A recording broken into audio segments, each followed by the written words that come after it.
I'm in the studio of Janie-Nicole Leather. Oh my goodness, absolutely stunning. The leather, of course, speaks for itself. What this human being does to manipulate it is extraordinary. I can appreciate, and I know a lot of people can appreciate, handmade and meeting the maker. Yeah.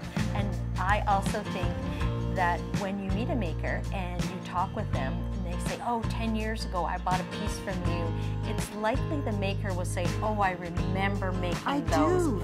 Yes. And that's part of the journey, and your purse is not just a purse that is a holding receptacle for your phone and your keys and your wallet.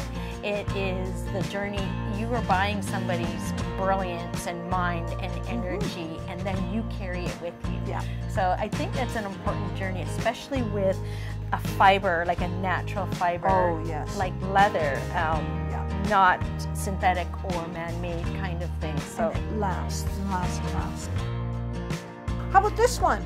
can I wear this bag? Yeah, yeah. I'm gonna try them all. I'm shopping. Okay. This is like, I'm the walking I Janie-Nicole love it. Leather billboard.